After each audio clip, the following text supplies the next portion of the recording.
Shri Bhuvi Properties Private Limited వారి 7 hills future city ఇప్పుడు మన సాగర్ హైవేలో నమ్మకానికి అమ్మలాంటిది మన భూవి ప్రాపర్టీస్. మంగ్లీ కేసుకు సంబంధించినటువంటి విషయాల్ని సమాజానికి తెలియజేయడం కోసం అసలు ఏం జరుగుతుంది, నేను ఎక్కడికన్నా వెళ్ళినా సరే లేదంటే ఎక్కడన్నా మామూలుగా కనిపించినా సరే సామాజిక మాధ్యమాల్లో కానివ్వండి, అదేవిధంగా సోషల్ మీడియా వేదికగా అందరూ అడిగే ప్రశ్న ఏంటంటే మంగ్లీ కేసు ఏమైంది, మంగ్లీ కేసు కథ కంచికి చేరిందా, మీరు ఏమైనా డబ్బులు తీసుకొని సెటిల్మెంట్ చేసుకున్నారా, సో ఇంకా రకరకాల ఊహాగానాలు ఇవన్నీ కూడా తలెత్తుతున్నాయి. ఇంకోటి ఏంటంటే మధ్యలో ఎవరైతే మేము ఉద్యమకారులు అని చెప్పి మేము ఉస్మానియా యూనివర్సిటీ అని చెప్పి కొంతమంది ఎవరైతే అంటే మంగ్లీకి ఎగెన్స్ట్గా వర్క్ చేసినటువంటి నాయకులు ఉన్నారో మీ అందరికీ తెలుసు. ఆల్రెడీ మీరు వాళ్ళతో కూడా అడగడం జరిగింది, వాళ్ళు ఎటువంటి సమాధానం చెప్పకుండా తప్పించుకోవడం కూడా జరిగింది.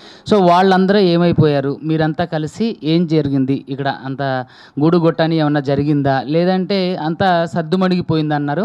దయచేసి సమాజానికి నేను తెలియజేసేది ఏంటంటే ఎక్కడ కూడా మంగ్లీ కేసు నీరు కారలేదు. మంగ్లీ కేసు మంగ్లీ గారి మీదకి సంబంధించినటువంటి కేసు ఎక్కడ కూడా లాలూచీ జరగలేదు, అదేవిధంగా కాంప్రమైజ్ అవ్వడం జరగలేదు. మీడియాలో వచ్చినటువంటి కొంత ఏదైతే బండి సంజయ్ కుమారుడి ఇన్సిడెంట్ ఏదైతే ఉందో దాని తర్వాత కొంచెం మరుగున పడిన విషయం అయితే వాస్తవం. మీడియా అటెన్షన్ అంతా అటువైపుకి వెళ్ళడం అంటే ఇక్కడ నాట్ ఓన్లీ మంగ్లీ, ఎవరైనా సరే విక్టిమ్ ఎవరున్నా సరే వాళ్ళకి న్యాయం జరగడమే కావాలి కాబట్టి సో కొంత మీడియా అటెన్షన్ అటు వెళ్ళడం వల్ల ఈ కేసుకి ఉన్నటువంటి ప్రాధాన్యత తగ్గింది. ప్రజలందరికీ కూడా నేను ఈ మీడియా సమావేశ వేదికగా తెలియజేసేది ఏంటంటే అడ్వకేట్ సుబ్బు ఎప్పుడు కూడా ఈ అమ్ముడు పోయే వ్యక్తి కాదు. ఈ కేసు ఎప్పుడు కూడా సెటిల్మెంట్ అవ్వలేదు. ఇంతవరకు వాళ్ళు అంటే అప్రోచ్ అవుతూనే ఉన్నప్పటికీ కూడా మనం ఎవరికి కూడా అవకాశం ఇవ్వలేదు. కానీ ఇందులో మధ్యలో వచ్చినటువంటి వారు కొంత అంటే ఏదో డబ్బులు తీసుకొని వాళ్ళు బ్యాక్ స్టెప్ వేసినట్టుగా అయితే తెలిసింది. కానీ అడ్వకేట్ సుబ్బు మాత్రం ఇక్కడ ఎక్కడ బ్యాక్ స్టెప్ వేయలేదు. ఇంకా మేము అన్ని కేసులు ఎదుర్కొంటూనే ఉన్నాం. మంగ్లీ గారి మీద కేసులు వేసాం, పరువు నష్టం డిఫమేషన్ సూట్ వేసాం, ప్రైవేట్ కంప్లైంట్లు వేసాం. అదేవిధంగా ఇక్కడ పోలీసు వారికి సంబంధించినటువంటి ఒక ముఖ్య విషయాన్ని నేను మాట్లాడాలనుకుంటున్నాను. ఇప్పుడు ఏదైతే ఇప్పుడు కొత్తగా ఈ నందూస్ వరల్డ్ అని సంబంధించినటువంటి ఒక ఇష్యూ తెర మీదకి వచ్చింది, మీ అందరికీ తెలుసు. దాని మీద ఎక్కడో లండన్లో ఉన్నటువంటి వ్యక్తులకి లుక్అవుట్ నోటీసులు జారీ చేసినటువంటి సిపి సర్జనర్ గారు ఈ కేసులో దాదాపుగా 9 మంది చనిపోయి తర్వాత 100 మంది బాధితులు ఉండి తర్వాత ఆవిడ కూడా స్వయంగా వెళ్ళి మరీ కలిసింది, దీంట్లో ఉన్న వాళ్ళకి న్యాయం కూడా చెయ్యండి అని. సో అలాంటప్పుడు మరి ఎందుకని సిపి సర్జనర్ గారు ఇంత ఆరోపణలు ఎదుర్కొంటున్నటువంటి మంగ్లీ గారిని ఎందుకు అరెస్ట్ చేయలేదు? ఎందుకంటే వాళ్ళ బ్యాంక్లో ట్రాన్సాక్షన్ జరిగినని కూడా మనంతా మీడియా వేదికలుగా ఈఓడబ్ల్యూ వాళ్ళు చెప్పిన దాన్ని కూడా మనం చూసాం. మరి ట్రాన్సాక్షన్ జరిగినప్పుడు మీడియా సమావేశంలో మంగ్లీ గారు మొట్టమొదటిగా ఎక్కడైతే మన పంజాగుట్ట పోలీస్ స్టేషన్లో ఉన్నటువంటి మీడియా సమావేశంలో ఏం చెప్పారు, ఆ రమావత్తు మధు ఎవరు, ఈ అడ్వకేట్ సుబ్బు ఎవరు, ఈ హేమాకాంత్ రెడ్డి ఎవరు వీళ్ళంతా అని చెప్పేసి మాట్లాడిన వాళ్ళు ఎవరో మాకు తెలియదని చెప్పారు. తర్వాత డీజీపీ ఆఫీస్లో పెట్టిన మీటింగ్లో ఏం చెప్పారు, ప్రెస్ మీట్లో, అవునండి మధు ఉంటారు, మాకు ఫ్రెండ్స్ ఉంటారు, మా క్యాస్ట్ అని చెప్పి ఉంటారు, బంజారాలు సేవాలకి సంబంధించిన ప్రోగ్రామ్స్కి వస్తుంటారు, అంతవరకే అని అన్నారు. తర్వాత నేను చాలా వీడియోలు ఫోటోల్ని మీ మీడియా వేదికగా రిలీజ్ చేయడం కూడా జరిగింది. అక్కడి నుంచి ఎక్కడైతే ఈ వంగతోట దగ్గర వీళ్ళంతా కూర్చొని మాట్లాడుకున్న ఫోటోలు, వాళ్ళ ఇంట్లో రమావత్ మధు ఫుడ్ అంటే మాట్లాడుతుంటే వాళ్ళ చెల్లి మిగతా వాళ్ళ మదర్ ఉన్నప్పుడు ఉన్నటువంటి వీడియోలు రిలీజ్ చేసిన తర్వాత ఇంతవరకు మీడియాకి ఎందుకు దూరంగా ఉన్నారు? నాకు సంబంధం లేదు, నాకు దానికి ఈ ఫ్రాడ్కి నాకు సంబంధం లేదు, ఎటువంటి మాకు అసలు వాడెవడో కూడా మాకు తెలియదు అన్నారు.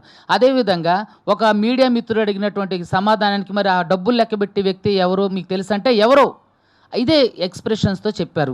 మరి ఎవరో వ్యక్తి మీతో ఎందుకు మీ ఇంట్లో ఉన్నారు, మీ తోటలో అయితే సరే వాళ్ళ తోటలోనే ఎందుకు మీరు కూర్చొని ముచ్చట్లో పెట్టుకున్నారు? ఇదంతా ఏంటంటే జనాల్ని మభ్యపెట్టే కార్యక్రమం మంగ్లీ గారు చేశారు. అదేవిధంగా ఇంకొక పాయింట్ ఏంటంటే ఇక్కడ రమావత్ మధుని ఇంట్రాగేట్ చేసినటువంటి పోలీసులు మంగ్లీ గారికి సంబంధించి ఇంతవరకు ఎటువంటి క్లూ కూడా అంటే అతనికి మంగ్లీ గారికి సంబంధించినట్టు ఏ ఆధారం దొరకలేదని చెప్పినటువంటి పోలీస్ వ్యవస్థ ఎవరైతే ఉన్నారో మరి హేమాకాంత్ రెడ్డి A2గా ఉన్నటువంటి బాధితుడిగా ఉండబడినటువంటి ఈ కేసును బయటకు తీసుకొచ్చినటువంటి హేమాకాంత్ రెడ్డిని అరెస్ట్ చేసినప్పుడు మరి అంతే సామాజిక నైతిక బాధ్యతగా మరి హేమాకాంత్ రెడ్డి అరెస్ట్ చేసిన తర్వాత అతను చెప్పిన విషయాలు ఎందుకు మీడియాకి వెల్లడించలేదు, సమాజానికి చెప్పలేదు?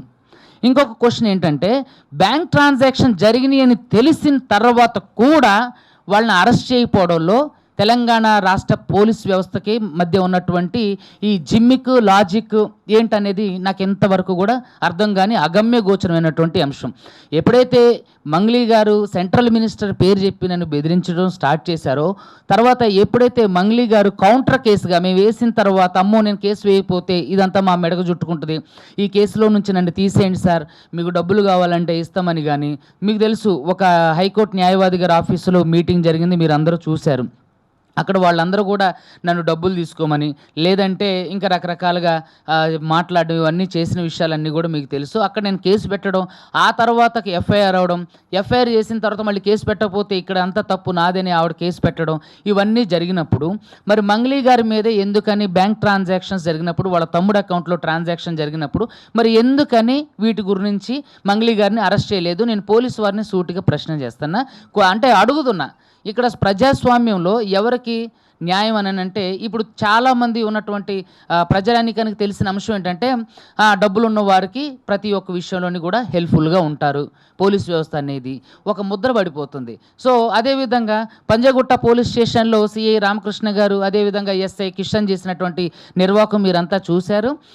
వాళ్ళు ప్రపంచంలోనే చరిత్రలోని లేని విధంగా ఒక పోలీస్ స్టేషన్కి నడుచుకుంటూ వచ్చినటువంటి ఒక న్యాయవాదిని బ్రీత్ అనలైజ్ టెస్ట్ చేయడంలోని ఉన్నటువంటి ఆంతర్యం ఏంటనేది కూడా మీ అందరికీ తెలుసు, సమాజానికి తెలుసు. అంటే ఆవిడ కేసుని ఏ విధంగా ఇన్ఫ్లుయెన్స్ చేయగలుగుతుంది. ఇంకొక విషయం ఏంటంటే, మీడియా మిత్రులందరికీ కూడా మీడియాలో ఏ విషయం కూడా బయటికి రాకుండా ఉండడం కోసం ఆవిడ మీడియా నోరు నొక్కడానికి కూడా అందరి మీద అంటే నోటీసులు పంపించడం, కేసు ఫైల్ చేయడం మీరు అందరూ చూశారు. అంటే ఇక్కడ ఆవిడ మాట్లాడుతూ ఏముంది, నేను మీడియా ఫ్యామిలీ నుంచి వచ్చా, మీడియా అంటే నాకు గౌరవం, మరి మీడియా మీద అలాంటప్పుడు ఇట్లా ఒక తప్పుదోవ, అంటే ఒక తప్పుడు ప్రచారం చేస్తున్నారు అన్నప్పుడు ఈవిడ మీడియా ముందు ఉన్నటువంటి ఆధారాలు బయటపెట్టమని ఎన్నోసార్లు మీ మీడియా వేదికగా నేను మంగ్లీ గారిని అడగడం కూడా జరిగింది. నేను ఓపెన్ ఛాలెంజ్ కూడా బషీర్బాగ్ ప్రెస్ క్లబ్లో కానివ్వండి, సోమాజిగూడ ప్రెస్ క్లబ్లో కానివ్వండి, మీరు ఎక్కడికి రమ్మంటే అక్కడికి మేము బహిరంగంగా వస్తామని కూడా ఇదే మీడియా వేదిక కూడా మేము ఛాలెంజ్ చేసినప్పుడు ఎందుకు మంగ్లీ గారు ఆ ఛాలెంజ్ని యాక్సెప్ట్ చేయలేదు? ఆవిడ రిలీజ్ చేస్తుంది ఒక పోస్టర్, ఏమని, బాధితులకు మేము అండగా ఉంటాం, బాధితులకు న్యాయం జరగాలని మేము పోలీసు వారిని కోరుకుంటున్నాం అని ఒక స్టేట్మెంట్లు ఇవ్వడమే కానీ క్రియాశీలకంగా ఆవిడ ఎక్కడ కూడా ఎందుకు పని చేయలేదు? 9 మంది బాధితులు చనిపోయినప్పుడు నైతిక బాధ్యతగా కూడా ఆవిడ ఎందుకని వాళ్ళని పరామర్శించలేదు? మీరు చూసుకున్నట్లయితే ఇక్కడ ఉన్నటువంటి అందరు మీడియా కూడా ఆ ఊరు వద్దిపట్ల తాండాకి వెళ్ళడం జరిగింది, అదేవిధంగా పాల్ తాండాకి వెళ్ళడం జరిగింది. అక్కడ ఎవరైతే ప్రధాన నిందితులు ఉన్నారో వాళ్ళ ఇల్లు తగలబెట్టిన వీడియోలు కూడా మీరంతా చేశారు.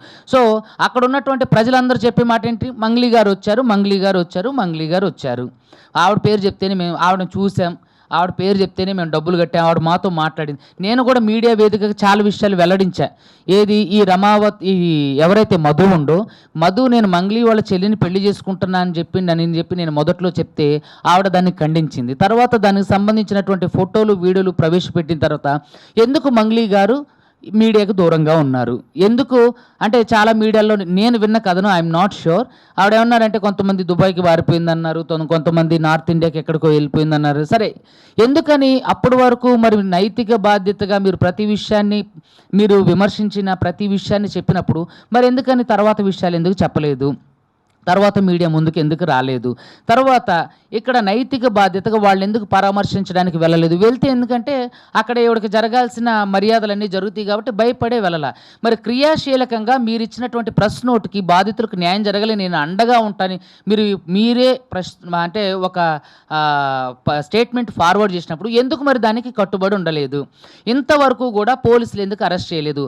ఓయో మీదకి వెళ్ళి రైడ్లు చేసి ఓయోలో ఉన్నారా, పోయారా, పీకారా, అంటే అక్కడికి వెళ్ళారా, అక్కడ ఎవరు ఉన్నారు అని చెప్పేసి అంటే తనిఖీలు చేస్తున్నటువంటి పోలీస్ ఆఫీసర్స్ ఎందుకని ఎంతమంది బాధితులు ఉన్నారు, ఎంతమంది చనిపోయారు, ఎంతమంది ఎన్ని డబ్బులు కట్టారు, ఎంతమంది ఇంకా ఇబ్బందులు పడుతున్నారు, ఇప్పటికీ కూడా పాల్తండ, వద్దిపట్ల, తర్వాత మీరు చూసుకున్నట్టయితే నల్గొండ, దేవరకొండలో ఇప్పటికీ కూడా పొద్దున్నే 7 గంటలకి 6 గంటలకి మబ్బులో లేచి ఇంట్లో నుంచి పరారై వెళ్ళిపోయి రాత్రి 11 గంటలకి వచ్చి పడుకుంటున్న వ్యక్తులు ఉన్నారు. స్టిల్ ఇప్పటికీ కూడా నాతో మాట్లాడుతున్నారు, ఏడుస్తున్నారు. ఏది, డబ్బులు తీసుకొచ్చిన వాళ్ళ దగ్గర ఏజెంట్లుగా ఉండి ఏజెంట్కి డబ్బులు ఇచ్చిన వాళ్ళు వీళ్ళ మీద ప్రెషర్ చేయడం వల్ల వాళ్ళు పొద్దున్న 5 గంటలకే 4 గంటలకే పారిపోయి రాత్రి 11 గంటలకి ఇంటికి వస్తున్నటువంటి పరిస్థితులు ఉన్నాయి సార్. తర్వాత చాలామంది మేము చనిపోయే పరిస్థితిలో ఉన్నాం సార్. మా బాధ చెప్పుకుందామంటే ఎవరికి కూడా అర్థం కావట్లేదు సార్.